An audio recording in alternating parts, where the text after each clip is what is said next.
Dr. Warren, are you ready? 1 second, please.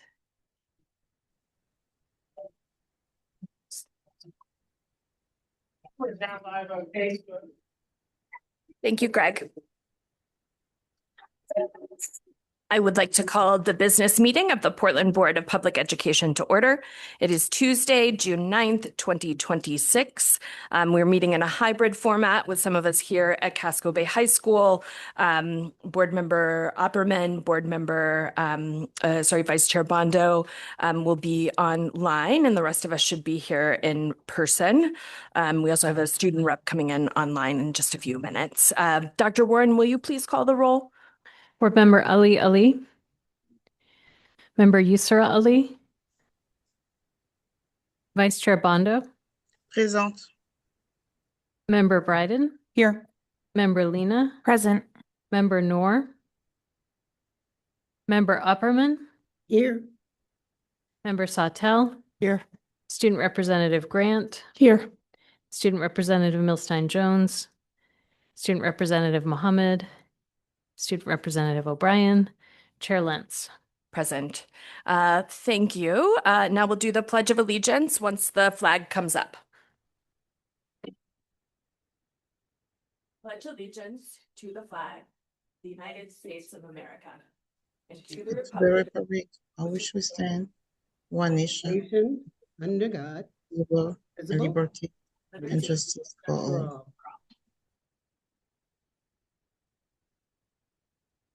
Portland Public Schools recognizes the original inhabitants of the land on which our city and schools stand. The Wolastoqey or Maliseet, Mi'kmaq, Penobscot, and Passamaquoddy tribes, known collectively as the Wabanaki Confederacy, or people of the Dawnland. We are honored to have Wabanaki children among our students today, and as a district, we are committed to making the past, present, and future of Wabanaki peoples visible in our schools and classrooms. And as a reminder of our mission, the Portland Public Schools is responsible for ensuring a challenging, relevant, and joyful education that empowers every learner to make a difference in the world. We build relationships among families, educators, and the community to promote the healthy development and academic achievement of every learner. And our definition of equity. Equity is all people being held to high expectations and having access to opportunities that are reflective of their individual needs, identities, and experiences. Equity is achieved in Portland Public Schools when there are no identifiable differences in outcomes and experiences for any population subgroup. And with that, I'm happy to open up public comment. If anyone is here to give public comment, I'll go over the guidelines. And if you are on Zoom, if you could raise your Zoom hand, and I'll know that you wanted to give public comment there.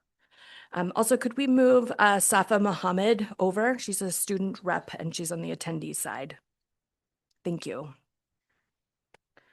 If there's anyone here to give public comment, you can come up to the microphone.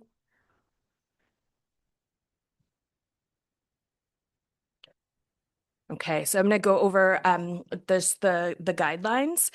So speakers will be recognized by the board chair and comments should be addressed to the board chair. Each individual public comment will be limited to a maximum of 3 minutes or 6 minutes for individuals using an interpreter. Individuals may not relinquish a portion of their allotted time. Speakers should introduce themselves by name and city of residence.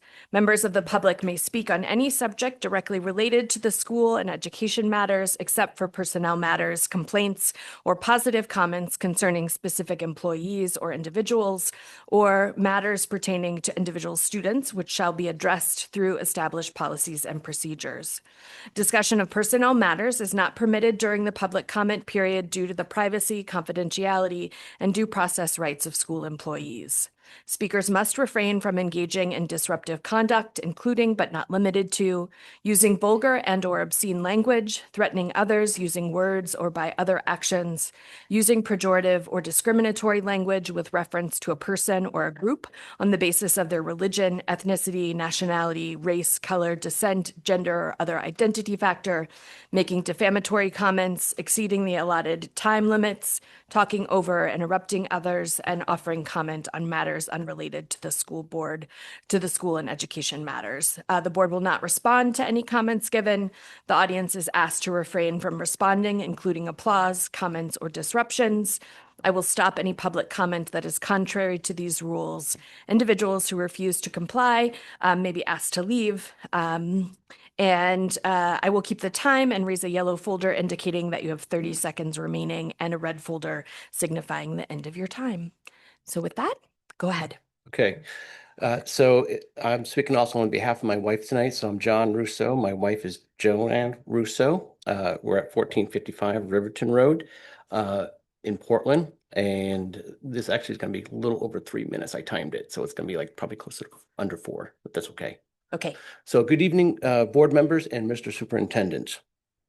At the beginning of the school year, my wife and I were pleased to enroll our daughter in the Portland Public Schools. Myself having previously another child attend the district, we anticipated a positive educational experience. Unfortunately, our experience this year has led us to conclude that the district is not the right fit for our family's educational priorities and values. The following concerns have been contributed to the decision to withdraw our daughter from the Portland Public School System at the conclusion of this year. Number one, educational priorities and academic rigor. We are concerned that the district places significant emphasis on social emotional initiatives at the expense of academic rigor and achievement. While we recognize the importance of supporting students' social and emotional development, we believe a stronger focus on academic excellence, intellectual challenge on student achievement would be better prepared for student success. We want our daughter to be consistently challenged and encouraged to reach her full potential. Number two, the role of schools and parents. We believe that the parents should remain the primary influence in shaping their children's values and character. In our view, schools serve their most important role when they focus on providing students with a strong foundation in core academic subjects and the knowledge and skills necessary for lifelong success. Number three, accountability and student safety. Our daughter experienced bullying on multiple occasions during the school year. While we brought our concerns to the staff and administrators, we were disappointed by what we perceived as a lack of responsiveness and accountability. Ensuring a safe learning environment for all students should be a fundamental priority, and our experience left us concerns with how these issues were addressed. Fourth, political and ideological influences. We have observed what we believe to be an increasing presence of political and ideological perspectives within the school environment. We believe schools are most effective when they maintain a primary focus on academic instruction, critical thinking, and student achievement while remaining respectful of the diverse viewpoints represented by the community. Number five, respect for diverse religious beliefs. Our family's religious convictions do not align with many of the values and priorities that we perceive to be emphasized by this district. We believe public schools should foster an environment in which families of all religious backgrounds and sincerely held beliefs feel respected, welcome, and included. For these reasons, we have decided to pursue a different educational avenue for our daughter. We believe this decision is in our best educational and personal interest.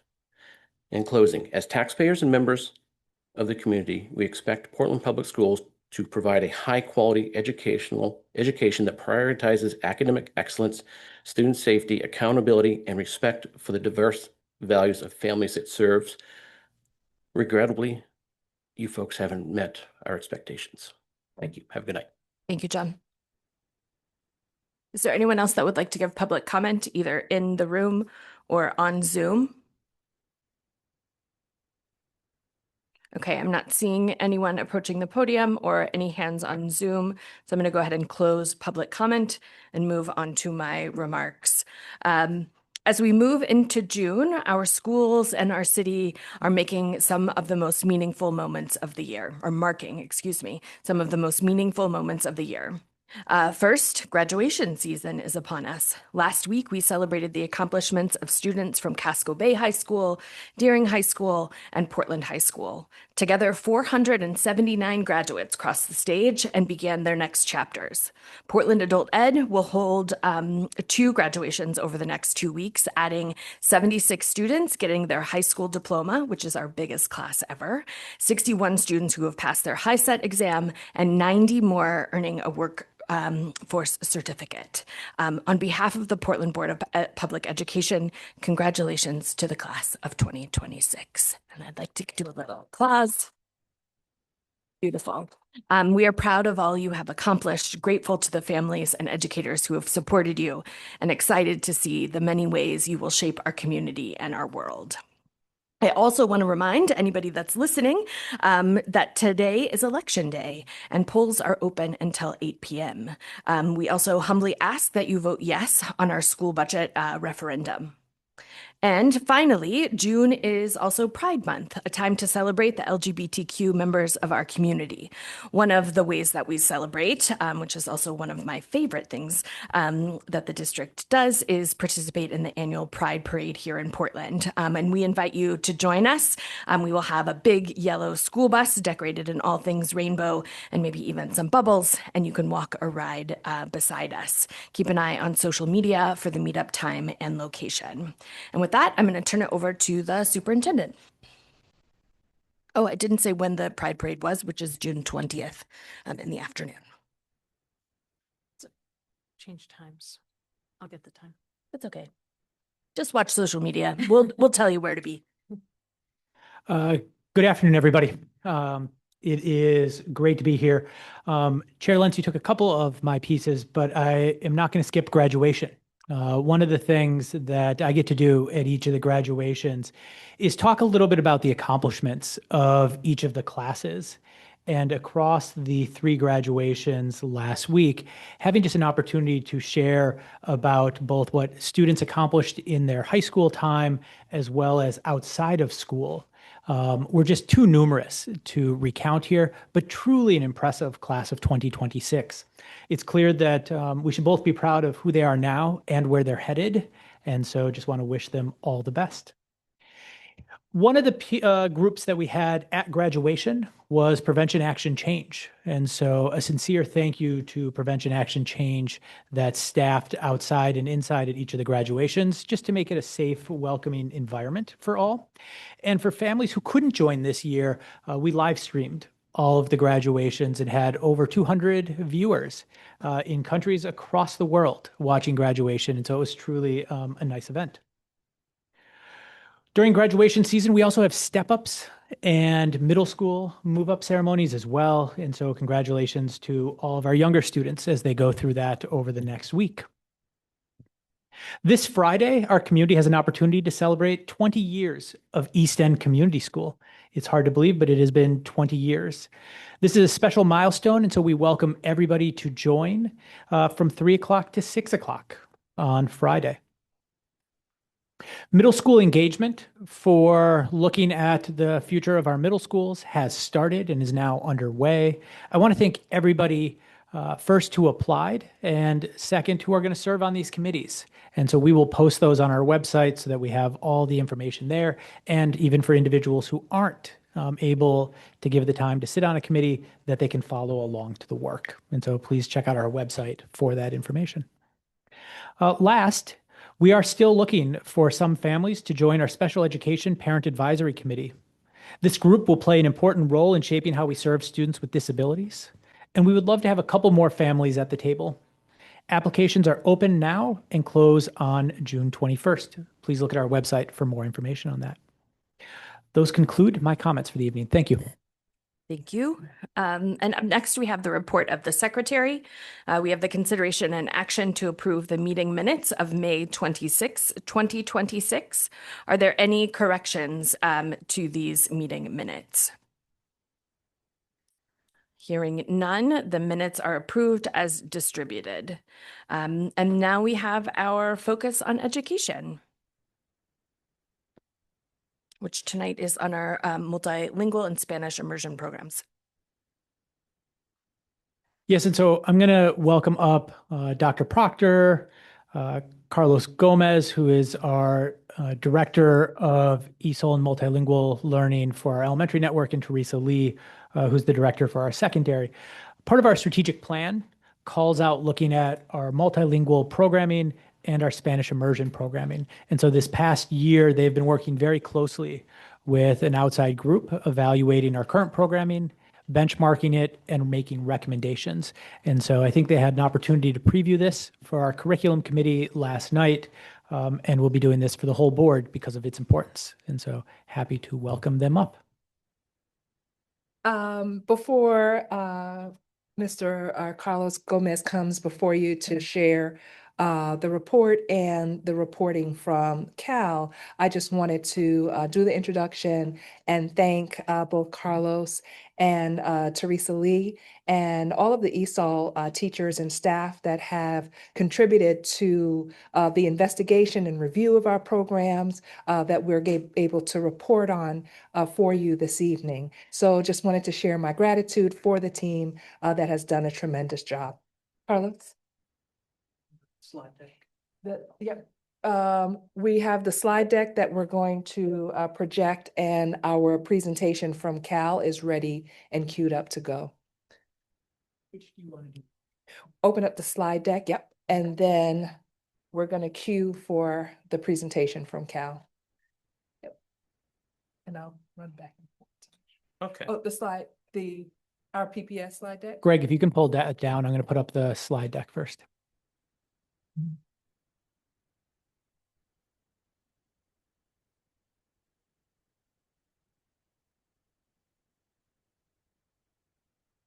Great, thank you. Good evening, everyone. Carlos Gomez, Director of Elementary ESOL, and online is Teresa Lee, our Director of ESOL for Secondary. And we just want to give you sort of an overview of our initiative in the strategic plan that addresses specifically our multilingual learners, although you'll see multilingual learners embedded throughout the strategic plan, but 2.6 specifically speaks to the English language development of our multilingual learners, as well as their academic achievement, which is similar to our LAU plan, and the two are really meshed together. The wording around this initiative is on the screen. I won't read it to you, but essentially, this talks about building our capacity as educators across all of our schools, pre-K through 12, to support multilingual learners' development of language, but also access to core curriculum. So this year was our design phase, and we contracted with the Center for Applied Linguistics, who this organization did a program review of Portland Public Schools last time around, which was about 2016, I believe. And so we have been working with them this school year to do a study to identify strengths, identify some areas of growth, and make some recommendations. So we're going to present a video for you in just a moment. It's about a 10-minute video. The Center for Applied Linguistics, unfortunately, had some scheduling conflicts. We were hoping to do this presentation a little bit earlier in the school year, but they've kindly made it's their presentation. And then you have access to the executive summary and the final report. So we will go ahead and roll this video and the presentation of their findings, and then we can answer any questions afterwards. And then we'll have 2 more slides on short-term and long-term goals that come as a result. You'll notice a small pause at 6 minutes and 10 seconds for about 11 seconds. And don't fear, it'll come back up. Okay, thank you. Just want to prepare you.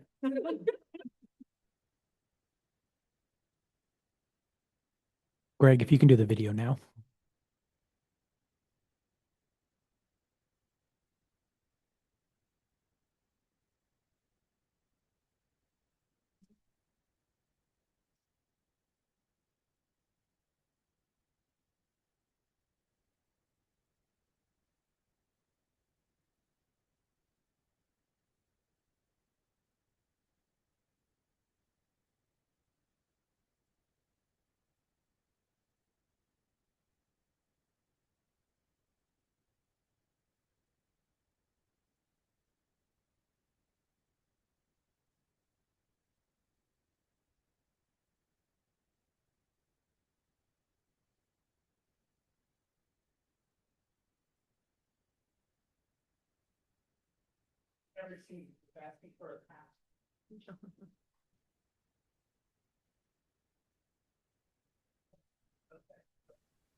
Good morning, and thank you for the opportunity to share findings from the evaluation of Portland Public Schools ESOL and Spanish immersion programs. This evaluation was conducted by the Center for Applied Linguistics and program strengths, implementation challenges, and strategic recommendations to support multilingual learners across the district. The evaluation examined program implementation, student outcomes, and system-level supports for multilingual learners. Tonight, we'll briefly highlight key findings and several high-leverage recommendations designed to strengthen instructional coherence, language development, and equitable access across programs. It's important to interpret multilingual learner outcomes within the context of language development. Current multilingual learners are learning academic English while also learning grade level content. Because of this, former multilingual learners, the students who have exited language development services, often provide a stronger indicator of long-term program outcomes. In Portland Public Schools, multilingual learners make up approximately 30% of the student population, highlighting the importance of ensuring that language development remains a district-wide priority. For the 2024-2025 school year, about 49% of multilingual learners met their access growth targets, and an additional 11% exited multilingual learner services. Looking at academic outcomes, current multilingual learners continue to experience challenges on English-based state assessments, with 76% performing below expectations in English language arts and 87% below expectations in mathematics. In contrast, your former multilingual learners are demonstrating much stronger performance, particularly in English language arts, where 77% met or exceeded expectations. So these findings suggest that as students are developing academic English proficiency, their academic outcomes are improving over time. We'll first begin with the findings from the visits and data analysis for the ESOL program. Overall, the evaluation identified many strengths across the ESOL program, including highly committed educators, strong relationships with students and families, and many examples of inclusive instructional practices. One of the program's greatest strengths is its people. Across the district, we observed dedicated educators who have built strong relationships with its multilingual learners and demonstrated genuine commitment to their success. We also saw many examples of inclusive instructional practices and school-based efforts to create welcoming, supportive learning environments. Most importantly, the stronger academic performance of former multilingual learners suggests that the program is helping many students achieve long-term success as they develop English proficiency. At the same time, several challenges emerged. Service delivery models were various across schools, resulting in inconsistent experiences for multilingual learners in the district. Collaboration and scheduling structures that support multilingual learners were not consistently in place, and the access data were not always being used systematically to inform instruction. Additionally, secondary multilingual learners face particularly significant challenges in literacy and mathematics, indicating a need for more targeted academic and language support at middle and high school levels. Based on the strengths and challenges we identified, our recommendations focus on building greater consistency with short-term and long-term priorities. In the near term, we recommend clarifying the ESOL instructional roles and service delivery expectations so that multilingual learners have more consistent experiences regardless of school assignment. We also recommend strengthening scheduling structures that allow ESOL and classroom teachers to collaborate more effectively. Another immediate priority is increasing the use of access and other formative data to guide instructional planning and monitor student growth. And finally, we recommend expanding literacy and mathematics supports for secondary multilingual learners and other specialized ML populations who may require additional academic interventions. And looking ahead, for long-term priorities, we recommend developing clearer instructional pathways for MLs across grade levels to ensure continuity of services. We encourage continued investment in professional learning focused on ML education for both your ESOL and general education staff to strengthen the collaboration between ESOL, general education, and special education teachers. And we recommend enhancing district-wide progress monitoring systems to create a more consistent approach to tracking student outcomes. And now we will discuss highlights from the Spanish Immersion program evaluation as detailed in the full report. So beginning with strengths, the Spanish Immersion program offers valuable bilingual learning opportunities and demonstrates strong academic outcomes for students enrolled in the program, as evidenced by the data analysis. Apple data suggests steady progression in language proficiency across grades, with increasingly strong performance in receptive domains, though slower development in productive domains. NWA results indicate high levels of ELA achievement, with particularly strong performance in the upper grades. Similarly, grade level data indicates strong performance in mathematics, particularly in the lower grades. M-class data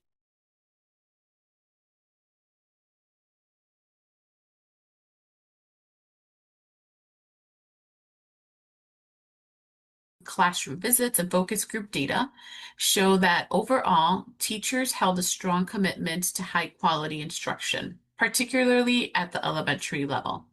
Teachers were dynamic and engaging, maintained positive rapport with students, and exhibited effective classroom management skills. District and school administrators, as well as teachers, described Spanish immersion parents as highly engaged and deeply committed to the program. Parent participation in the Spanish immersion listening sessions was notably high. These strengths are things that we can celebrate and then set us up for some of the challenges that were also identified. So in the challenges, there is room to grow. As mentioned earlier, Spanish language development, particularly in the productive domains, could be further supported.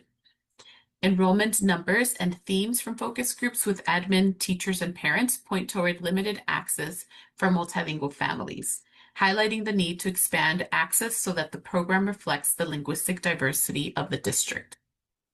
And finally, some of the challenges, and the full list is available in the report, such as the need to establish a program language allocation plan, really stem from insufficient district-wide programmatic planning and support. Which leads us into recommendations. So these are organized in short-term and long-term recommendations. Short-term recommendations focus on strengthening the current program. So a district-level staff member with expertise in dual language programming and instructional practices could guide and inform areas like Spanish language development through explicit language objectives, structured opportunities to engage in extended oral and written discourse in Spanish, intentional cross-linguistic connections, among other short-term goals in the full report. Additionally, improving program communication and ensuring families clearly understand the program, opportunities, and expectations will increase program visibility and family engagement. Long-term goals include expanding opportunities for multilingual students to participate in bilingual programs. While it will require a considerable investment of time and funding it will provide the research-supported benefits of a two-way immersion program and ensure equitable access for multilingual learners. In closing, these evaluations highlight both the strengths of Portland's multilingual education programs and opportunities to strengthen its implementation. The recommendations provide a roadmap for improving instructional coherence, expanding opportunity, and supporting multilingual learners across the district. We welcome your questions via email. Please see our contact information below. And once again, thank you for the opportunity to work with your school community through this process.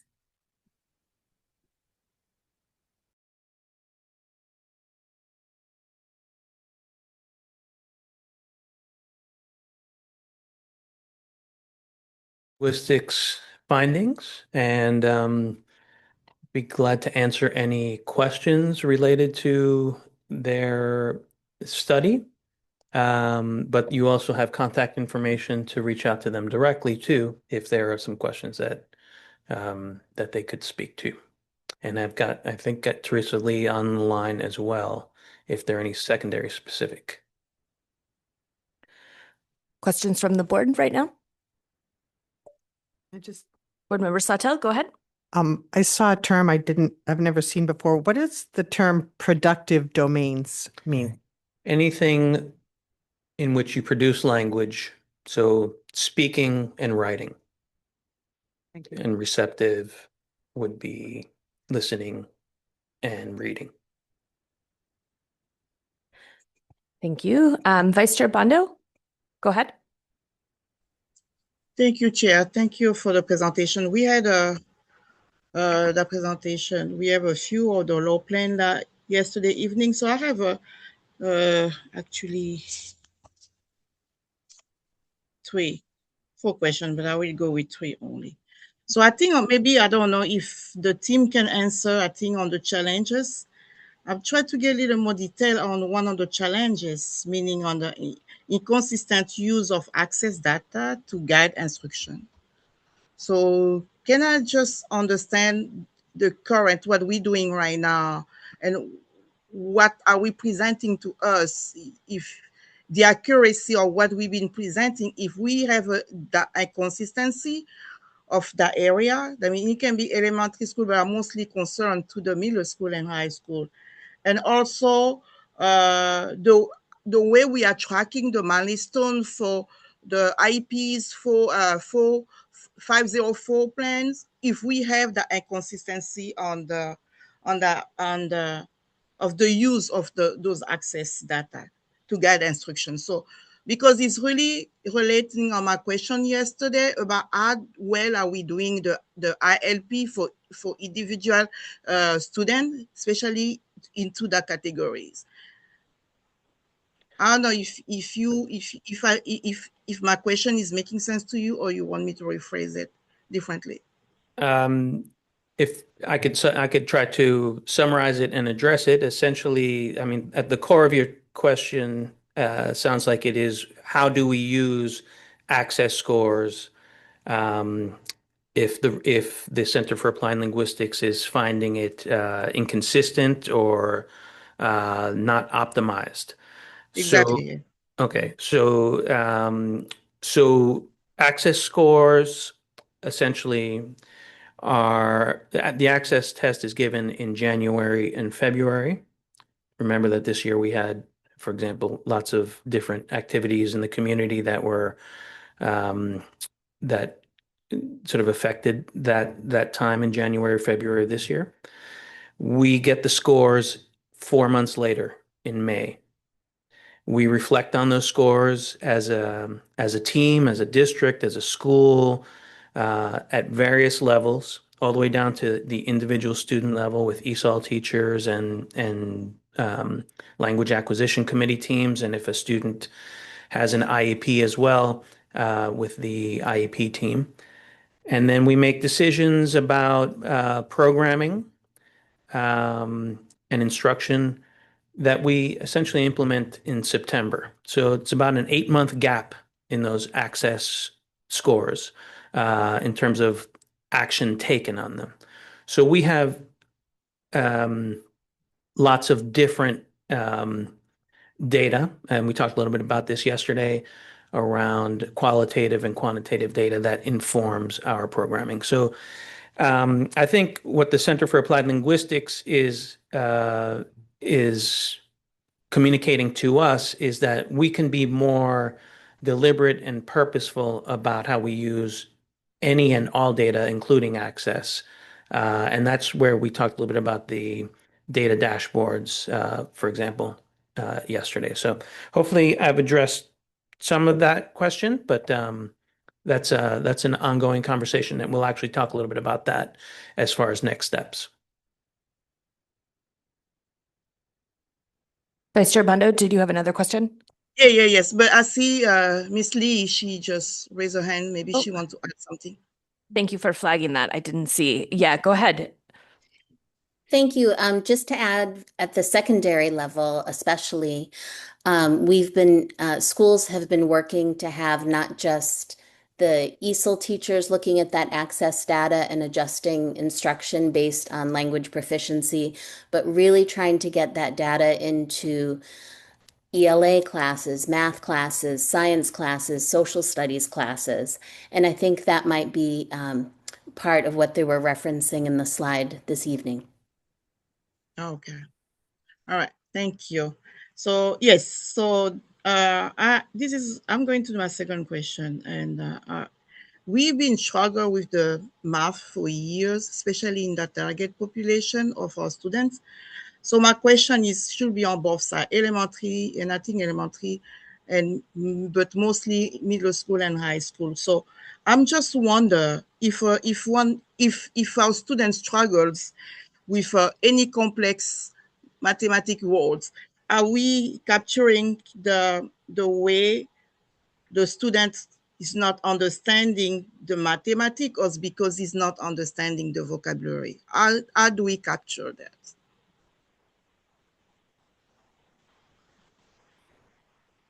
Because we see, because we have seen in the category of students, they are now making up to the state level, so they are so low. So I'm just wondering, what do we capture that? Do we capture when they don't understand the mathematics as the complexity of the word, or they just don't understand the vocabulary, which is aligning to that? Right. What do we see?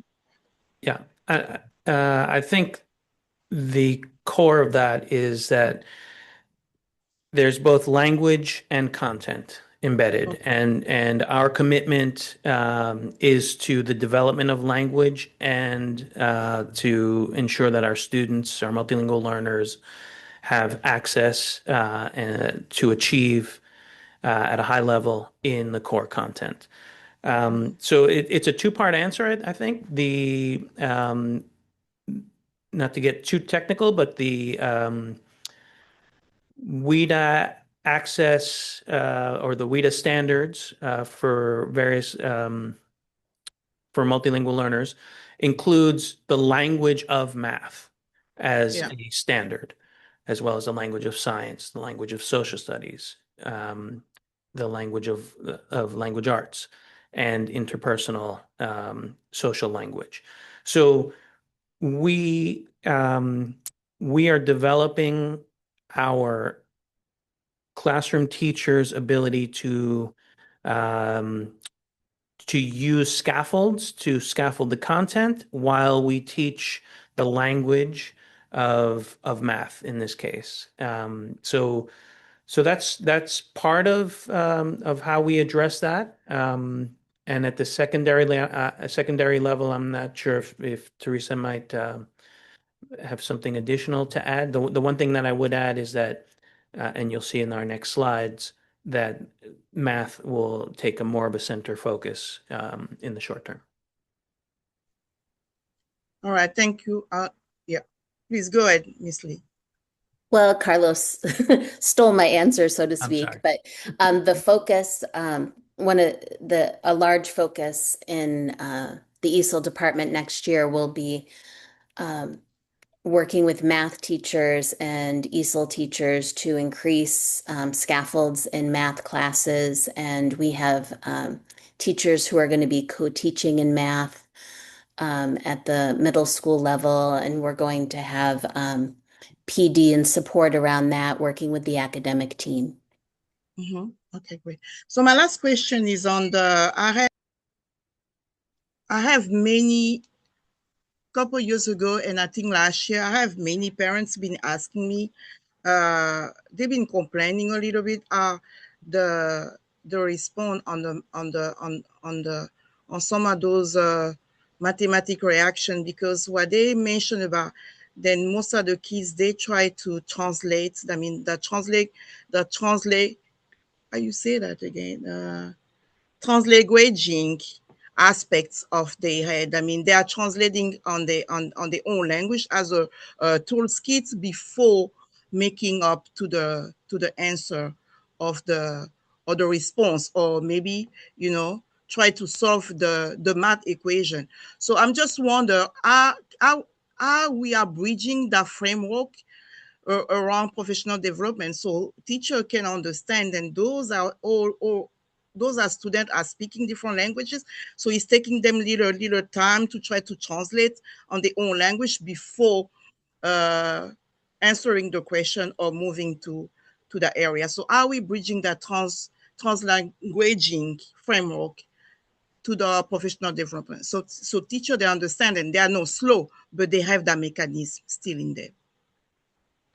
That is certainly something that we, as we develop our teachers through professional development, we constantly remind them of what that translanguaging process looks like, how to build on our students' funds of knowledge, including their exposure and understanding of math from their education prior to coming to Portland Public Schools, as well as the language of math.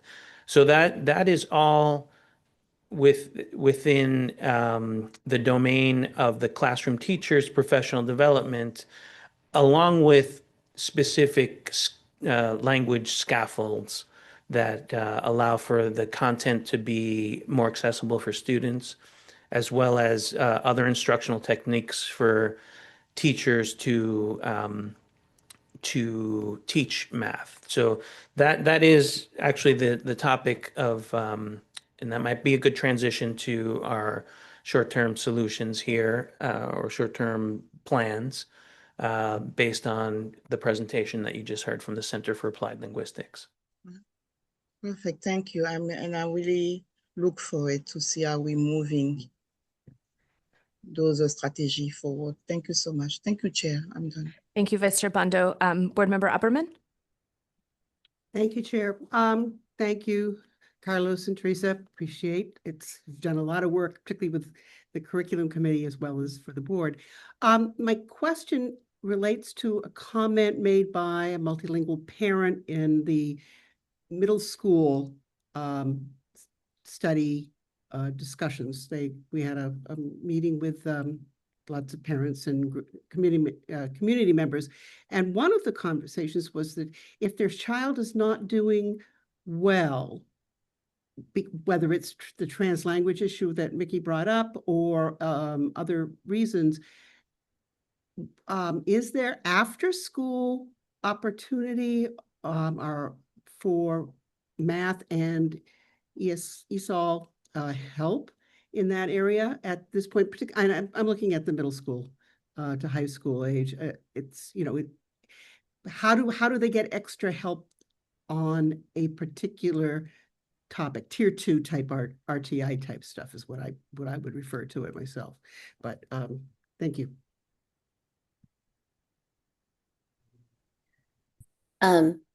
So each of our middle schools has a win block, a what I need block. And during that time, students can get help in ELA and in math. There is a feeling that even more time would be very helpful, but that is the intervention block typically. I know, I'm sure that some more after-school opportunities would be welcome. I don't know, aside from Make It Happen, which I don't know that they do specific academic help tailored to students. I don't know of other after-school opportunities. Thank you. I've got a handful of questions, but also if it feels like you want to present your plan and then I can ask them, I don't know what feels most helpful. Sure. Let's go ahead, maybe 2 quick slides and then Perfect. we'll take some last questions. Sure. I'm sorry, I missed your hand. Go ahead. I was not Board Member very, Bryden. thank you, Chair. I have a quick follow-up to what Ms. Lee was talking about. So my understanding, by all means, correct me if I'm wrong, but my understanding is that the win block is also the time that students would participate in things like band and chorus at the middle school level. So I'm curious about how multilingual learners can access that extra support that she was talking about if they also want to participate in these other programs. That's a great question. My understanding is the schools are trying to balance that, but it is somewhat tricky business because that those music blocks are somewhat locked in. My impression is they still get help, but maybe not as much as they would get otherwise. But then music is so valuable. I agree. Thank you so much for that response. I appreciate it. Thank you, Chair. Thank you. All right. All right. Thank you. So where do we go from here based on this program review for the Center for Applied Linguistics? Do you want the slides up? The slides would be great. Yeah. Yes, please. Greg, if you can just unpin, I have the slides shared right now.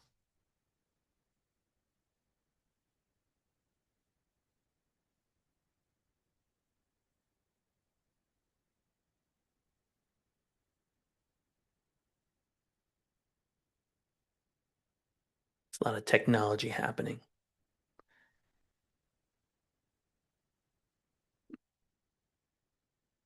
Great. Thank you. Yep, perfect.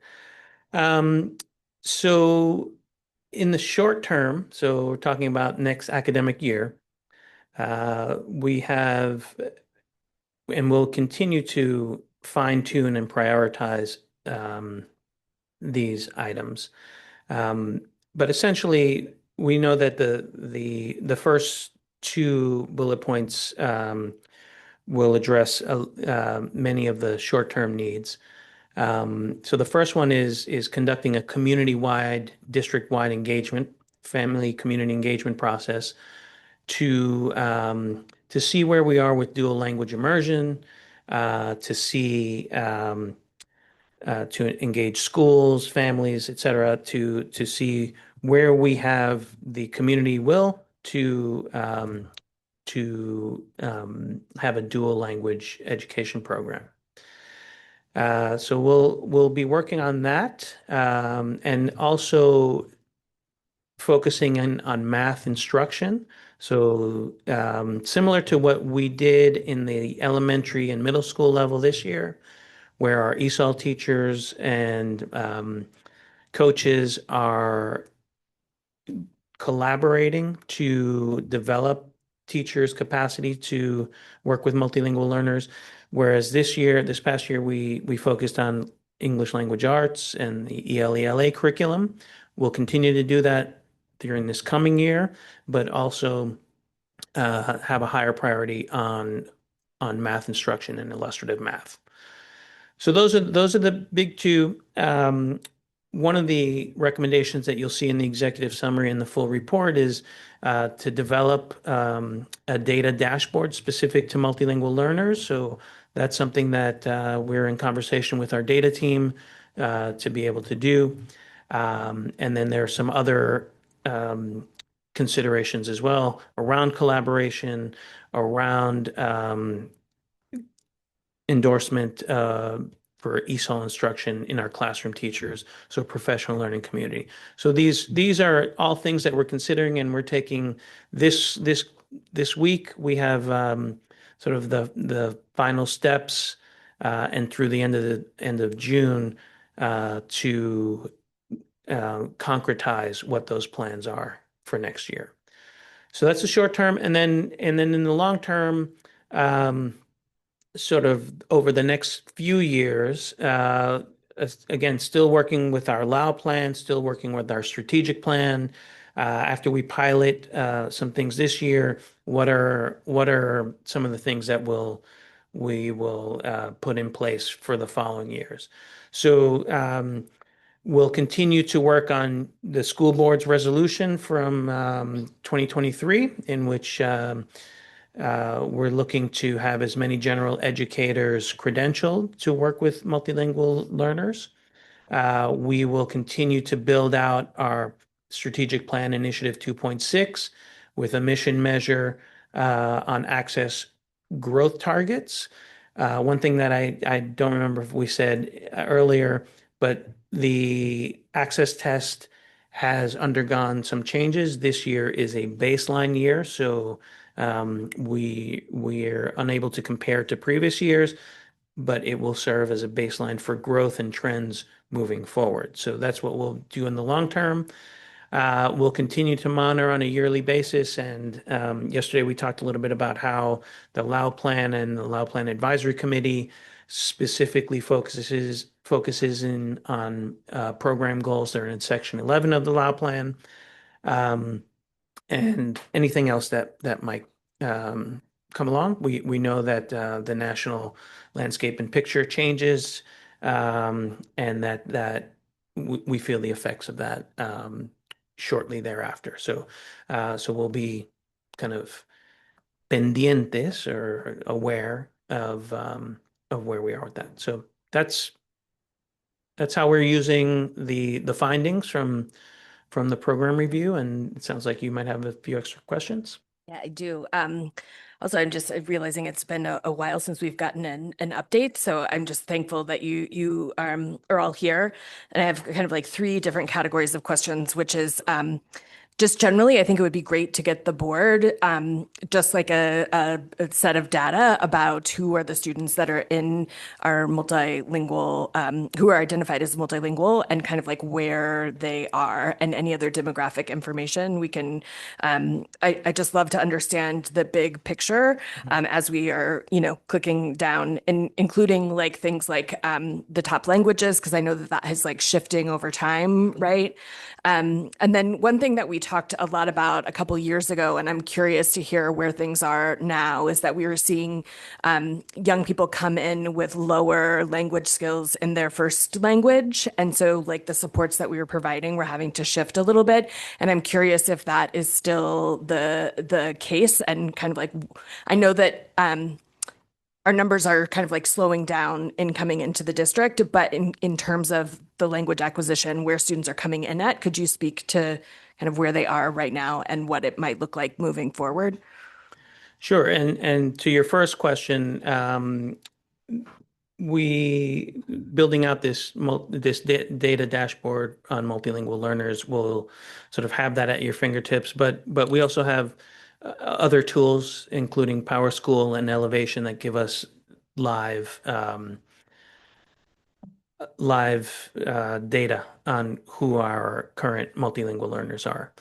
To your second question around literacy in home languages, I think that continues to be a challenge, especially at the secondary level. I would say maybe Teresa might have a little bit more insight into that, but yes, the number of students that are arriving is smaller, but we do.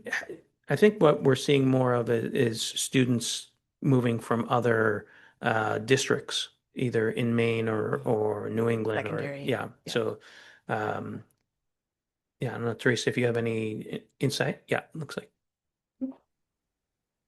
Yes, the need for foundational literacy help, often because there were gaps in a student's schooling.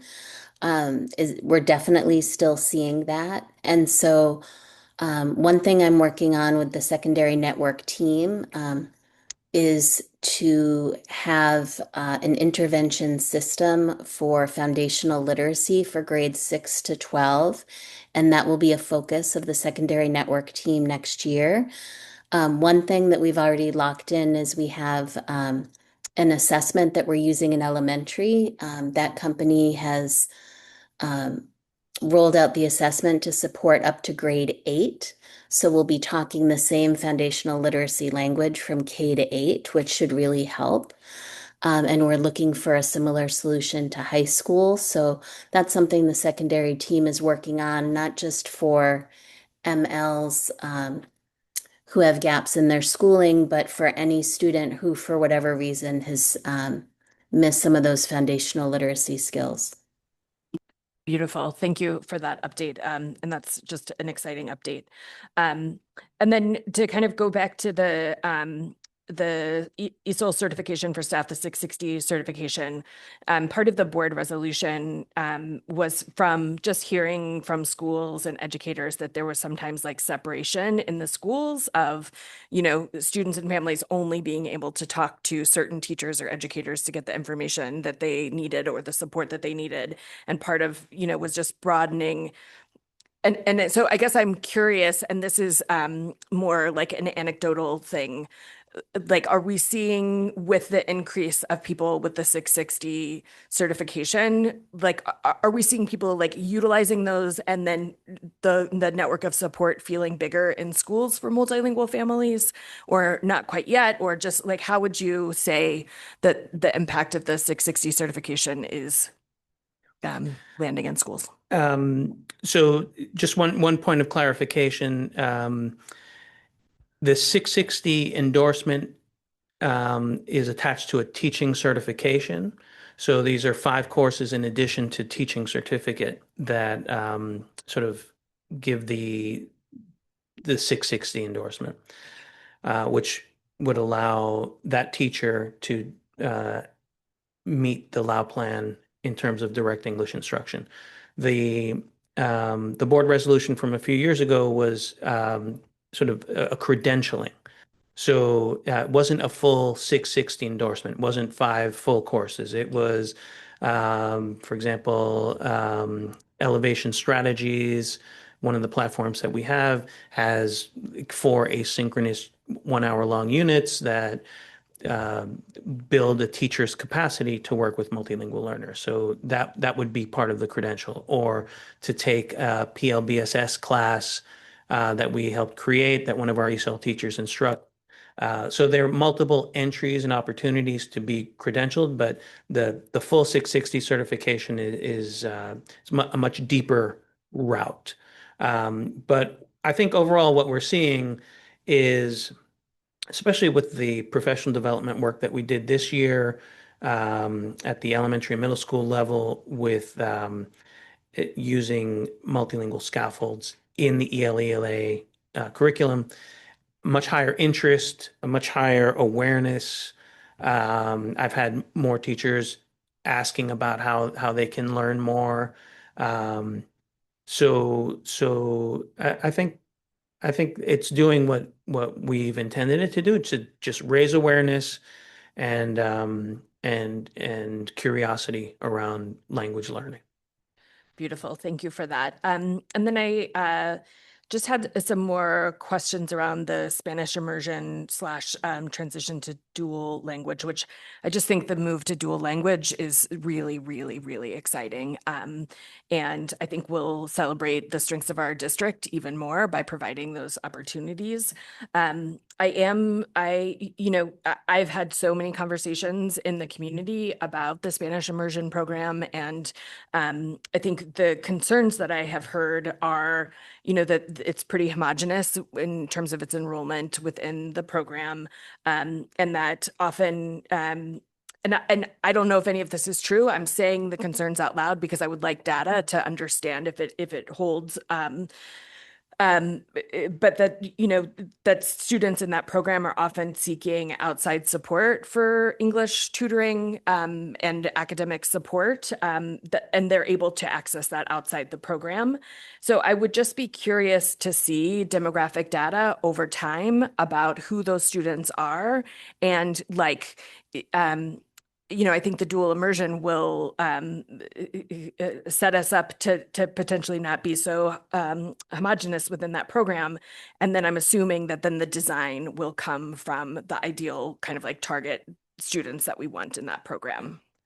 Yeah, I would say two things. One is the Center for Applied Linguistics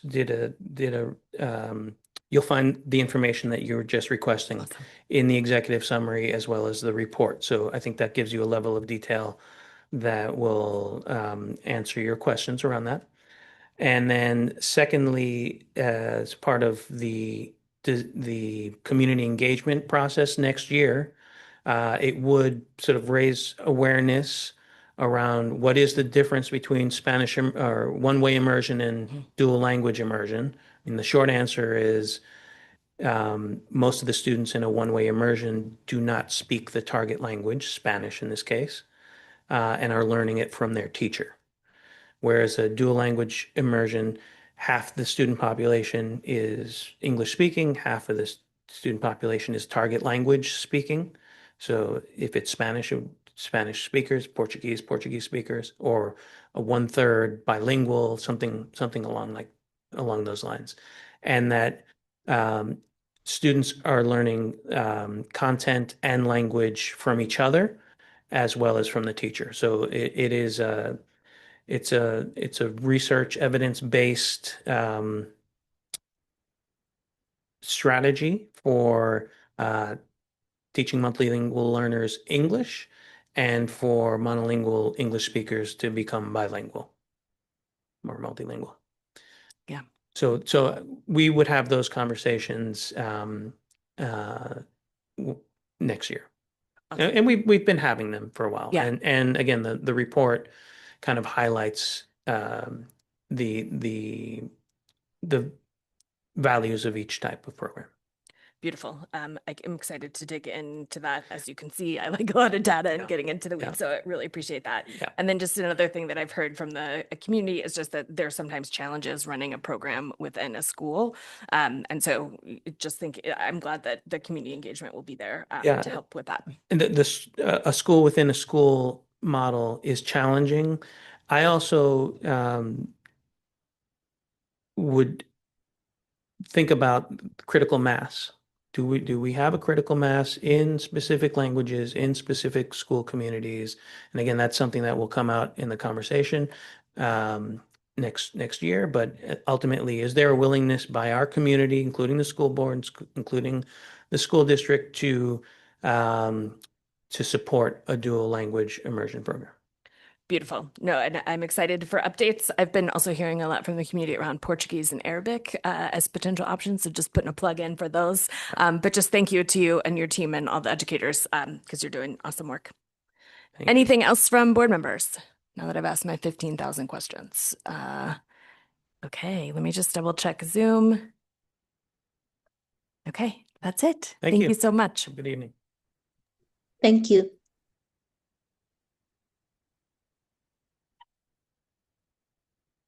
Right. So up next we have some old business. We have a couple of things on the agenda tonight. So I would be looking for a motion for the consideration and action to approve new policy EBBD, which is the temperature standards for schools and vehicles. Is there a motion? Thank you, Board Member Lena. Is there a second? Thank you, Board Member Bryden. Are there any questions on this motion? Yes, Board Member Sawtelle, go ahead. This is a couple of weeks ago, but we had a email from a staff member about vehicles. And I know it says that, but I guess my question is, for summer programs, do we have vehicles that have the capability, air conditioning or the capability to be kept at a manageable temperature? So Our buses are not air conditioned. Our vans are.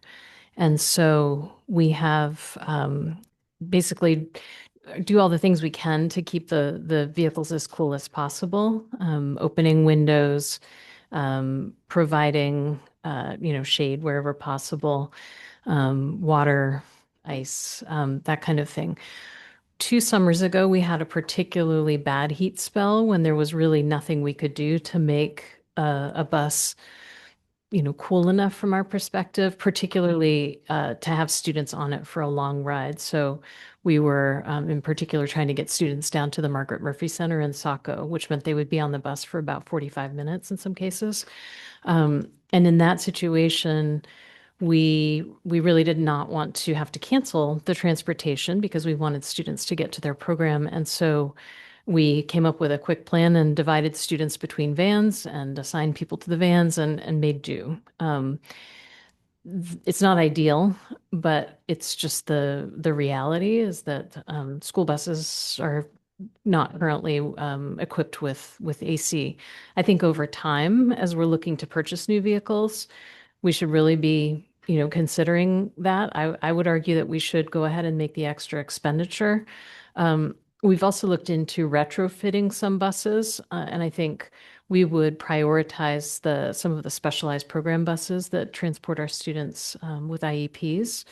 And it's not a small amount of money. It's $30,000 about for a bus to retrofit. So that is something that we're exploring. And I think, again, as we move forward, both in terms of vehicles and buildings, we really need to consider and weigh the options for having cooler spaces, given that climate change seems to keep going. Thank you. Any other questions from the board?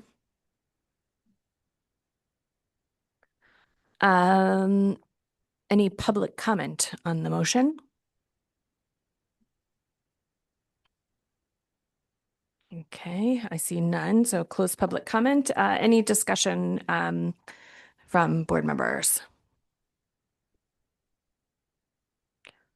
I will just say that in policy, it felt like there was some rigorous conversation about kind of both the upper and lower limits of this policy, and that we did look at other districts across similar latitudes. Yes, across similar latitudes, and also sought feedback from staff. I do think that one of the concerns that came up was around the lower temperature and making sure that all the kiddos would have access to winter gear. So there's been good conversation about that, and it feels like that is a commitment that the district wants to make. In our experience at Ocean Ave, like that has never been a problem. They keep a good stock there, and so I feel really good about the temperatures that are in this policy and lowering the lower one just to see our kids being outside as many days as possible. So those are my thoughts. So I'll be voting for this. Any other discussion from the board? All right, then by roll call vote, please indicate whether you are in favor of the consideration and action to approve new policy EBBD, which is the temperature standards for schools and vehicles. Dr. Warren, will you please call the roll? Board Member Ali. Board Member Yusra Ali. Vice Chair Bondo. Yes. Member Bryden. Yes. Member Lena. Yes. Member Noor. Yes. Member Opperman. Yes. Member Sautel. Yes. Student Representative Grant. Yes. Student Representative Milstein Jones. Student Representative Mohammed. Is she there still? Student Representative O'Brien. Chair Lentz. Yes, so that motion passes. And Student Representative Mohammed is no longer on our Zoom. And up next, we have the motion for the consideration and action to approve the middle school attendance boundary recommendations as recommended by the policy committee. I'd be looking for that motion. Thank you, Board Member Bryden. Is there a second? Thank you, Board Member Noor. Are there any questions on the motion? Board Member Bryden, go ahead. So I have a question. If it's not a going to ask my question and you can say, oh, that's not a question on the motion, that's a question on the content, and wait for discussion. So I think the last time we talked about this, I brought up so that there's the bullet point area of the document about students that are currently within these areas within grade 6 through 8. Last time we talked about this, I talked about current fifth graders who are in these areas and whether somebody has reached out to them. And, and I'm seeing, you have the option to stay or move. And so I'm not seeing any numbers of, how many current fifth graders there are. I don't know if that review has happened and if families have been contacted. I think that is a fine question for now, and I would ask Dr. Warren to respond. So I did confirm this with our team that's working on enrollment. No families have been contacted yet. They were waiting for the board to make a final decision. Only elementary families that were affected by the prior move have been contacted. And I think this will come up in the next section, but we are staff have requested that we actually delay implementation of this until the coming school year, which will give us more time to be able to manage the enrollment team more time to manage both the actual physical movement of especially new enrollees, but also the communication process. Thank you for that. My perspective, I was asking not from the perspective of like next week. I was asking from the perspective of current fifth grade families who are thinking about like which step up day to go to, like which middle school to mentally prepare to attend. Does it feel like you got the answer to your question though? So they wouldn't be changing schools for the fall unless they wanted to, and then they could come and I think, put in a request to the superintendent and we could look at that. Okay. Yep. That does help. Thank you. Thank you. Any other questions on the motion? Just double check. Yeah. Student Representative Grant, go ahead. So this will take effect starting fall of 2027? So the way that it is written now is that it would go into effect after this vote. But in just a moment, I'm going to bring in an amendment that will ask us to do something different. Okay. But I appreciate the clarification. Okay, I see no hands on Zoom. So is there any public comment on this motion? Okay, I see no public comment. Any discussion on the motion? I would like to introduce an amendment that would make this go into effect for the 2027 school year to allow the data team and the transportation team and all the other folks that need to do a little bit more work to make sure it is as seamless as possible to have the time and capacity to do that. So I would be looking for a second to my amendment. Thank you, Board Member Noor. Are there any questions on the amendment? Is there any discussion on the amendment? Okay, then yes, Board Member Bryden. I apologize for the late raising of the hand. I do have a question. Right. Go ahead. If we vote to, if we move forward your amendment and have this potentially essentially be delayed until not this coming academic year, but the next one, I'm curious about whether on a family by family basis, there would still be the opportunity to put in a request for various reasons, social dynamics of friend groups and things like that. Would that still remain an option for families? I believe so, but Dr. Warren, do you want to respond to our superintendent? Yeah, I'll jump in. So our district policy currently allows for out of neighborhood transfers and requests. Those are open now and families can submit for them. And certainly for families that are in this impacted area, we would take that into strong consideration. Thank you. Great question. Yes, Student Representative Grant, go ahead. So the numbers that are like in this for the 6th through 8th graders that are affected, would they go to the middle school that they're right now currently districted for? And then have to move, or would they stay there? And this would affect a new group of people. So Does that make sense? Yeah, no, that's a great question. I think, Dr. Warren, do you want to respond? Yeah, the way this is written, it would allow for people who are in a middle school to stay there if they want to. Yeah, so they would have that choice. Okay. But I think your question, though, about are the numbers then correct? The numbers would probably be different based on. Probably change, yeah, once we bring in the next class. of 'Cause it would students, be- Since it's a delay off by a year now. It would be the current fourth graders that are going to be fifth graders in next year, right? Who would have been affected anyway. It's just that. Yeah. They're the first. They're going to be the first ones. Right. Yeah. Okay. Yeah. I understand. Yes, Board Member Lena, go ahead. Would it be inaccurate to adopt this amendment without updating the numbers of the students? Yeah, I think we need to get, I would support getting the updated numbers. Okay. Superintendent, do you have a thought? Yeah, I don't think the updated numbers are required to approve the date change, as I think it's within the spirit of what would happen, and the resolution is specifically directing around boundary changes. I think the information below it's informational in nature. And so I don't think we have any technical reason why we couldn't approve it, if you so chose. Yeah, I would be curious, other board members, where you are on wanting to have the exact numbers versus being able to pass this. We could potentially table it to the next meeting to get those updated numbers, or we could not. Yeah, Board Member Bryden.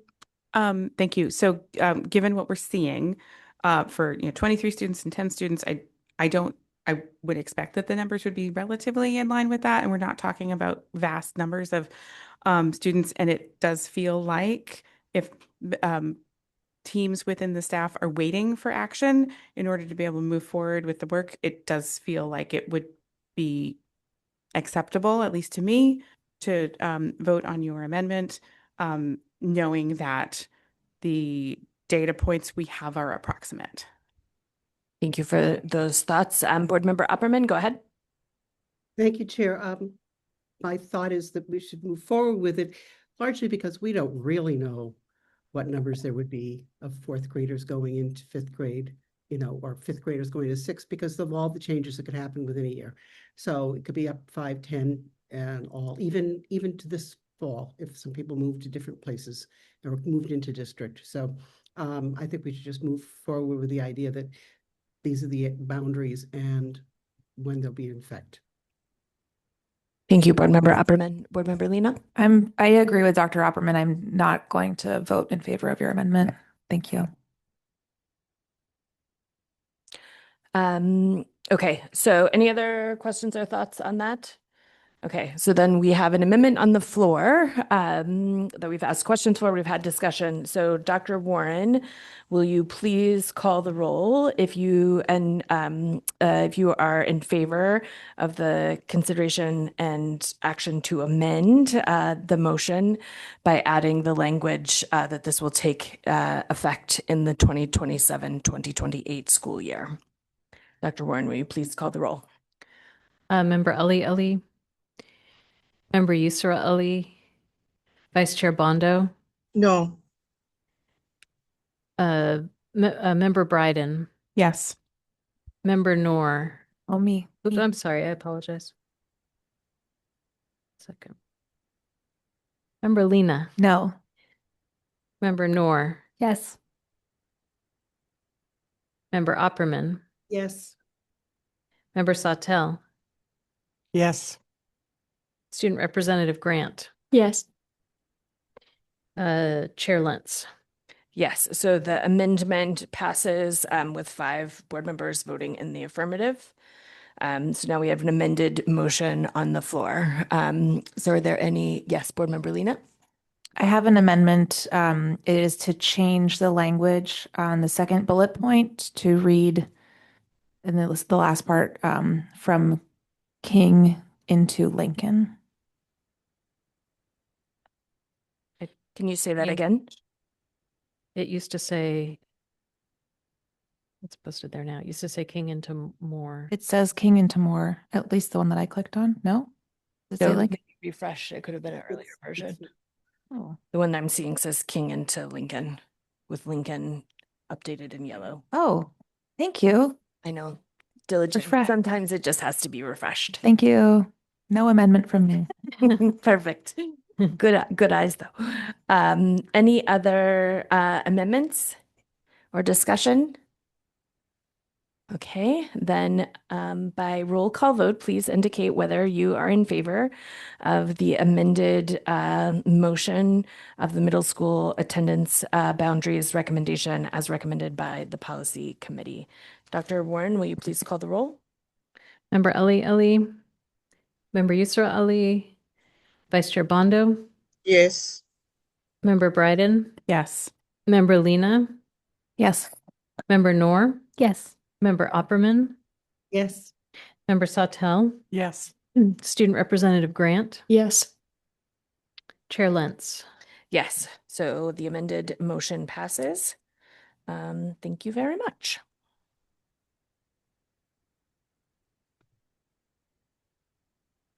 Yes.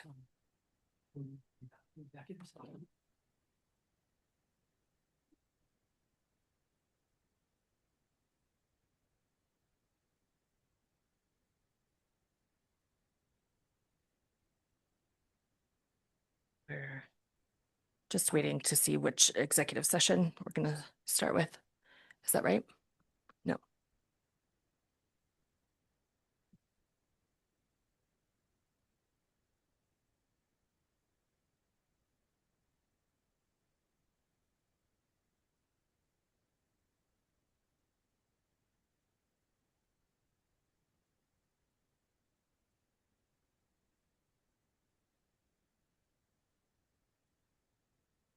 All right, we're going to take a 10-minute recess. And so we'll come back at 7:32. And then we'll go into our executive sessions after we have the right language. Okay, thank you.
Bye, Sarah. Okay. Great. So we are back, and we're going to have a couple of executive sessions, and then we'll come back out, hopefully, to vote. So first, we have the consideration and action to enter into executive session pursuant to 1 MRSA 4056D for discussion of labor contracts for the base unit, which is the Benefit Association of School Employees. And then we have the consideration and action to enter into executive session pursuant to 1 MRSA 4056A to discuss a personnel matter. Is there a motion for those two things? Thank you, Board Member Lena. And the second is Board Member Noor. All those in favor? 1, 2, 3, 4, 5. Okay, so we'll move into executive session and then come back for a vote and to adjourn.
Okay. I'm just going to record yes when you say it.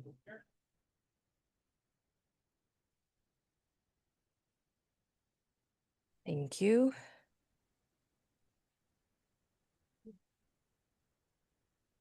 Okay, 1, 2, 3, 4, 5. Okay, that's good. I just want to make sure that if they're going to join us back on the Zoom. We're here. Great, thank you. So from those executive sessions, we have one item to vote on, which is the consideration and action to ratify the Benefit Association of School Employees, which is base contract. So I would be looking for a motion for that. Thank you, Board Member Bryden. Is there a second? Thank you, Board Member Knorr. Are there any questions on the motion? Is there any discussion on the motion? You ready to roll call? Then let me say 1 second. Then by roll call vote, please indicate whether you are in favor of the ratification of the Benefit Association of School Employees, the base contract. Dr. Scallon, will you please call the roll? Board Member Ali, Board Member Yusra Ali, Vice Chair Bondo, Yes. Board Member Bryden, Board Member Lena, Board Member Knorr, Board Member Opperman, Yes. Board Member Sawtelle, Chair Lentz. Yes. So the motion passes. Thank you very much. Base, exciting news there. And then finally, I'd make a motion to adjourn. Is there a second? Thank you, Board Member Lena. All those in favor? So we are unanimously adjourned at 8:53 p.m.